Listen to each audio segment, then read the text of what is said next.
नमस्कार दोस्तों, welcome to market for retails. दोस्तों, आज की वीडियो में हम डिस्कस करने वाले हैं व्हाट इज़ द आईपीओ।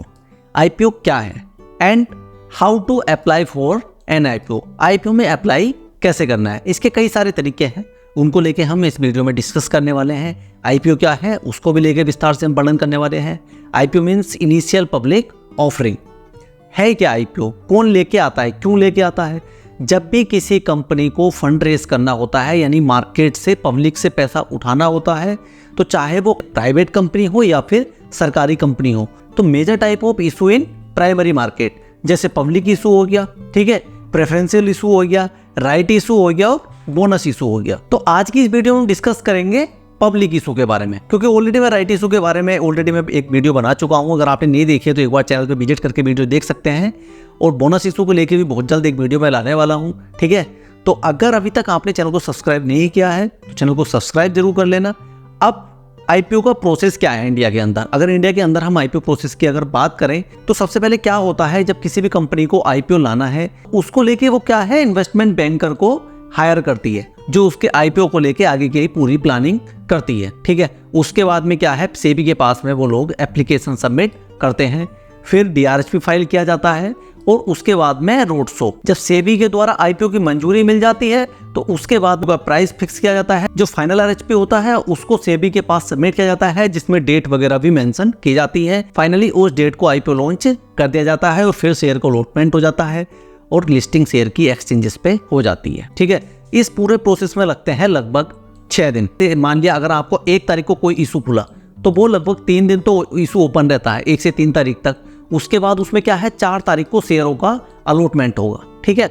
उसके बाद 5 तारीख को जो आपका फंड ब्लॉक हुआ था उसको अनब्लॉक किया जाएगा। अगर शेयर का एलोकेशन हुआ है तो उसी हिसाब से डेबिट होगा अमाउंट का, अदरवाइज वो अनब्लॉक कर दिया जाएगा। और उसके बाद उसकी 6 तारीख में लिस्टिंग हो जाएगी, ठीक है। लगभग अप्रोक्सीमेटली आपके लगभग 6 दिन इस आईपीओ के अलॉटमेंट और पूरे प्रोसेस में अभी लग रहे हैं। देखो, टाइप ऑफ इशू की अगर मैं बात करूं, हम बात कर रहे हैं आईपीओ की, तो आईपीओ में मोड ऑफ प्राइस डिस्कवरी की अगर मैं बात करूं, एक तो हो गया हमारा फिक्स प्राइस इशू और दूसरा हो गया हमारा book building issue. Fix price issue में क्या है, स्पेशली अगर मैं बात करूं तो एसएमई वाले जितने हमारे आईपीओ हैं, कुछ कंपनियों में फिक्स प्राइस सेट कर दिया जाता है। यानी कि अगर मैं जो आईपीओ ला रहा हूँ उसमें मेरी कंपनी का प्राइस 100 रुपये फिक्स कर दिया गया है। यानी कि तुम्हें जो इसके लिए अगर बोली लगानी है, आईपीओ में अप्लाई करना है, तो फिक्स प्राइस है 100 रुपये, तुम्हें इसी पे अप्लाई करना होगा। लेकिन अब बात करेंगे बुक बिल्डिंग इशू की। क्या है more common mode of IPO. इसमें क्या होता है बुक बिल्डिंग इशू में, जैसे कि प्राइस फिक्स कर दिया जाता है इस तरीके से 100 से 120, जिसमें आप 100 से 120 रुपए के बीच में कुछ भी आप अपनी बोली इसमें लगा सकते हैं, ठीक है। मोर कॉमन अगर आप देखोगे तो इसी तरीके से आईपीओ होते हैं। अगर वो फुल्ली सब्सक्राइब हो गया है और ओवर सब्सक्राइब हो रहा है तो आपको कट ऑफ प्राइस पे ही आईपीओ अप्लाई करने का फायदा है, अदरवाइज आपको अप्लाई करने का कोई फायदा नहीं होगा। मान लिया आपने 100 रुपये में अप्लाई कर दिया, ओवर सब्सक्राइब आईपीओ हो गया है, तो जिसने ज़्यादा पैसों पे अप्लाई कर रखा है, सीधी सी बात है उन्हीं को मिलने वाला है, तो फिर आपको कट ऑफ प्राइस पे ही ऐसे में अप्लाई करना है, ठीक है। अब आता है प्रश्न, अप्लाई करना कैसे है, how to apply for an IPO. तो इसके कई सारे मेथड है।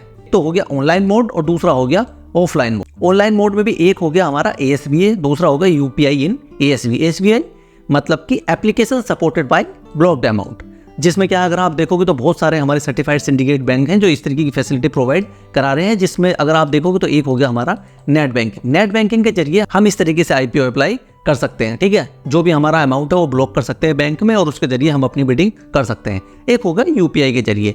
मान लिया जैसे रिटेल इंडिविजुअल इन्वेस्टर उसमें अप्लाई करना चाहता है तो वो एज ए रिटेल कैटेगरी में आप 2 लाख से कम शेयरों के लिए आप उसमें अप्लाई कर सकते हैं। तो इसमें जो है स्पॉन्सर बैंक यूपीआई की फैसिलिटी प्रोवाइड कराता है। तो आज की इस वीडियो में हम स्पेशली बात करने वाले हैं यूपीआई के बारे में। अगर आप चाहते हैं नेट बैंकिंग के जरिए जो एप्लीकेशन प्रोसेस होती है उसको लेके भी एक वीडियो बनाई जाए तो आप कमेंट करिए, तो हम एक नेट बैंकिंग के लिए भी एक वीडियो आपके लिए इस प्लेटफॉर्म पर लेकर आएंगे। अब हो गया ऑफलाइन मोड। तो ऑफलाइन मोड आजकल बहुत ज़्यादा रहा नहीं है। इसमें क्या है, स्टॉक ब्रोकर या स्पॉन्सर बैंक होते हैं, एक्सचेंज वेबसाइट होती हैं, उन पर हम जाते हैं, ऑफलाइन फॉर्म भरते हैं और स्टॉक ब्रोकर या स्पॉन्सर बैंक जो भी होते हैं वहाँ पे हम सबमिट करते हैं, जो कि अब बहुत कम मात्रा में ये तरह होने लगा क्योंकि हमारे पास ऑनलाइन की फैसिलिटी बहुत अच्छी हो गई है। अब देख लेते हैं यूपीआई के जरिए हम कैसे अप्लाई कर रहे हैं।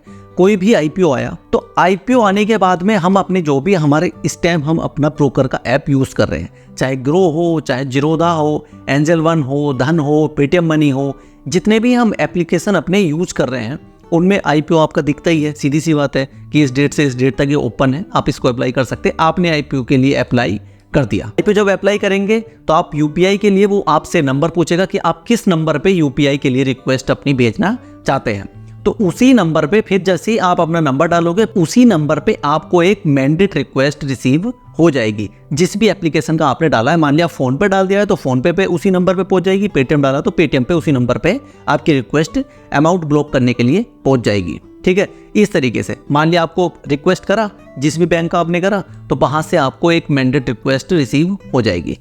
अब आपके पास में ऑप्शन है कि आप इसको डिक्लाइन कर सकते हैं और आप इसको अप्रूव कर सकते हैं। ये अभी आपके हाथ में, आपको अप्लाई करके छोड़ दिया, अगर आपने इसको कुछ नहीं किया तो ये ऑटोमेटिक डिक्लाइन हो जाएगी, जैसे कि डेट ओवर होगी आईपीओ की। अब इस चीज में एक और चीज आपको जो ध्यान रखने वाली योग्य बात है वो ये है कि अभी जब तक आपने मैंडेट एक्सेप्ट नहीं करी है, मैंडेट एक्सेप्ट नहीं करी, तो आपके पास में ऑप्शन है कि आप अपने आईपीओ को कैंसिल या मॉडिफाई कर सकते हैं, आपके पास में ऑप्शन है।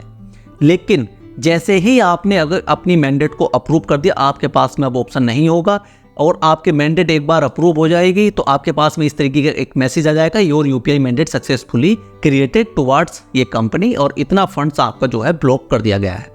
वो फंड आपका अकाउंट में रहेगा लेकिन उसको ब्लॉक कर दिया जाएगा। ठीक है, और आपको बैंक की तरफ से भी और जिस एप्लीकेशन के थ्रू आपने किया है वो उसके जरिए भी, दोनों के जरिए आपको एक मैसेज आ जाएगा कि आपका इतना फंड जो है इस कंपनी के लिए ब्लॉक कर दिया गया है। अब नेक्स्ट डे होती है आईपीओ को अलॉटमेंट। तो आपको अलॉटमेंट अपना चेक करना है। सबसे पहले क्या होता है कि जो भी आपका आरटीए है, ठीक है, जो भी रजिस्ट्रार है, उसके जरिए आपको मैसेज करके इन्फॉर्म कर दिया जाता है कि आपको अलॉटमेंट हुआ है कि नहीं हुआ है। ठीक है, या फिर वो क्या करते हैं, डायरेक्ट उधर बैंक को रिक्वेस्ट कर देते हैं कि इनका जो यूपीआई मैंडेट है उसको रिवोक कर दिया जाए, यानी कि उसको कैंसिल कर दिया जाए, जिससे कि आपका जो फंड ब्लॉक था वो अनब्लॉक कर दिया जाता है। लेकिन कभी आपने देखा कि फंड ही अनब्लॉक नहीं हुआ है और जो हमारा रजिस्ट्रार है उसकी तरफ से भी कोई मैसेज नहीं आया है, तो ऐसे में आपको क्या करना है, आपको आरटीए से इमीडिएटली कॉन्टैक्ट करना है। तो सबसे पहले क्या करना है, हम आरटीए की वेबसाइट पे जाके हम चेक कर लेंगे। जो भी आपका आरटीए होगा, रजिस्ट्रार होगा, जैसे कि केफिन टेक हो सकता है, केफिन टेक्नोलॉजी, उसके बाद या फिर लिंक इन टाइम हो सकता है, और या फिर बिग शेयर हो सकता है। जो भी आपका रजिस्ट्रार होगा उसका आपको नाम डालना है गूगल पे और आईपीओ स्टेटस डालना है। ठीक है, जैसे कि केफिन टेक का केफिन आईपीओ स्टेटस, तो ऑलरेडी इस तरीके का तीनों में लगभग एक ही जैसा खुलता है। वहाँ पे आप यहाँ जाएंगे, सेलेक्ट करेंगे, तो जो भी आपकी कंपनी है, जिस भी कंपनी के लिए आपने अप्लाई किया है उसको ओपन करेंगे। ओपन करके उसको सेलेक्ट कर लेंगे। अगर अलॉटमेंट आउट हो चुका है तो उसके बाद में क्या होगा, आपको पैन नंबर आपका ये भी डाल सकते हैं, एप्लीकेशन नंबर डाल सकते हैं जो आपको उस टाइम रिसीव होता है, या फिर टीपी जो क्लाइंट आईडी होती है उसको भी डाल सकते हैं। ठीक है, पैन नंबर आपने चूज किया तो अपना खाली एक चीज़ डालनी है, सिर्फ एक चीज़, ऐसा नहीं कि तीनों डालनी है। जिसको सेलेक्ट करेंगे वो आपको यहाँ पे फिल करना होता है। कैप्चा फिल करेंगे और जैसे सबमिट करेंगे तो यहाँ पे आपको पता चल जाएगा कि आपको आईपीओ अलॉट हुआ है कि नहीं हुआ है, या फिर ये आईपीओ फुल अलॉटमेंट हुआ है या पार्शियल हुआ है। अगर आपको फुल अलॉटमेंट हुआ है तो आपके फुल पैसे कट जाएंगे। पार्शियल अलॉटमेंट हुआ है तो सीधी सी बात है, उतना पैसा कटेगा, बाकी के जो पैसे होंगे वो आपके अकाउंट में क्रेडिट हो जाएंगे। अब जो आपका फंड ब्लॉक था, जो भी आपका पैसा ब्लॉक था, जो आपने यूपीआई मैंडेट के जरिए आपने ब्लॉक किया हुआ था, तो उसमें अगर आपको पूरा का पूरा, जैसे मान लिया आपने 2 लॉट अप्लाई किए किसी भी रिटेल कैटेगरी के लिए, उसमें आपको क्या 2 के 2 लॉट आपको मिल गए, तो आपको जितना भी आपका फंड ब्लॉक था वो पूरा का पूरा वहाँ से अकाउंट से डिडक्ट हो जाएगा। लेकिन आपको 2 लॉट अप्लाई किए, लेकिन ओवर सब्सक्रिप्शन की वजह से आपको सिर्फ 1 लॉट यहाँ पे मिला, तो आपको पार्शियल अलॉटमेंट हुआ। तो उसमें क्या हुआ, 1 लॉट तो आपके जो भी आपका ब्रोकिंग ऐप होगा उसमें शेयर आपके क्रेडिट हो जाएंगे, लेकिन जो 1 लॉट के जो अमाउंट है वो आपके पार्शियल फंड जो है वो अनब्लॉक कर दी जाएगी। अब मान लिया ओवर सब्सक्रिप्शन के कारण आपको कुछ भी आईपीओ में नहीं मिला है, तो उसमें क्या पूरा का पूरा फंड आपका अनब्लॉक कर दिया जाता है और आपके पैसे रिलीज कर दिया जाता है, जिनका आप इस्तेमाल कर सकते हैं। आईपीओ अप्लाई तो बहुत करते हैं लेकिन मिलता नहीं है। ये किस तरीके से इसका अलॉटमेंट होता है, अगर आप इसके बारे में डिटेल से जानना चाहते हैं तो कमेंट करना बिल्कुल ना भूलें, और हमारे चैनल को अभी तक अगर सब्सक्राइब नहीं किया है तो सब्सक्राइब जरूर कर लें। और अब आईपीओ अप्लाई करने के साथ ही साथ आपको किन किन बातों का और ध्यान रखना है। सबसे पहला देखो, सेबी की तरफ से जो एडवाइस करी जाती है इन्वेस्टर के लिए वो ये है कि do not deal in shares in black market या ग्रे मार्केट।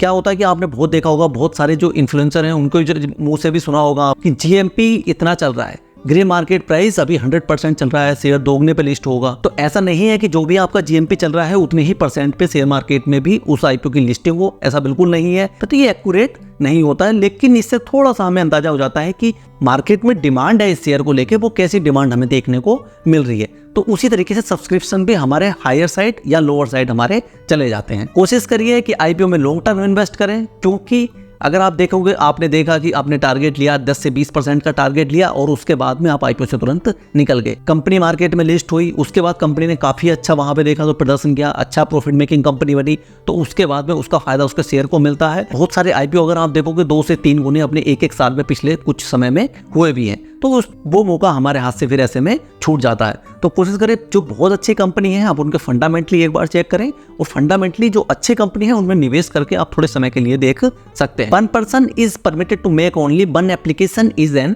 IPO। एक पेन एक एप्लीकेशन, एक पेन से एक ही एप्लीकेशन अप्लाई करनी है। ऐसा नहीं है कि मैं 2 ऐप यूज कर रहा हूँ, जीरोधा भी कर रहा हूँ, ग्रो भी कर रहा हूँ, तो एक एप्लीकेशन मैंने जीरोधा से अप्लाई कर दी, एक मैंने ग्रो से कर दी, तो आपके जो दोनों एप्लीकेशन है दोनों के दोनों रिजेक्ट हो जाएंगे, क्योंकि आपका पैन नंबर एक ही लगा हुआ है, तो पैन नंबर से ही एप्लीकेशन जो है वहां पे सबमिट होती है। तो ऐसी कंडीशन में आपके दोनों के दोनों एप्लीकेशन जो है वहां से रिजेक्ट हो जाते हैं। तो कोशिश करें एक ही एप्लीकेशन अपना प्लेस्ड करें, ठीक है, और अपना खुद का फंड आईपीओ के लिए यूज करें। ये नहीं कि आप थर्ड पार्टी के लिए आप थर्ड पार्टी यूपीआई से आप रिक्वेस्ट करें, क्योंकि पहले थर्ड पार्टी यूपीआई के लिए अलाउ करता था लेकिन अभी नहीं कर रहा है बहुत सारी कंडीशन में। तो कोशिश अपनी ही यूपीआई आईडी से उसको आईपीओ में इन्वेस्ट करें। इसके अलावा आपके मन में कोई भी अगर किसी तरीके का क्वेश्चन है तो कमेंट करें, या फिर हमें और इससे रिलेटेड किस चीज़ पे हमें वीडियो बनानी चाहिए सजेस्ट करें। उम्मीद करता हूँ वीडियो आपको पसंद आई होगी। वीडियो अच्छी लगी हो तो लाइक शेयर करें, चैनल पर नए हो तो सब्सक्राइब करना बिल्कुल ना भूलें। मिलते हैं नेक्स्ट वीडियो में, बाय बाय।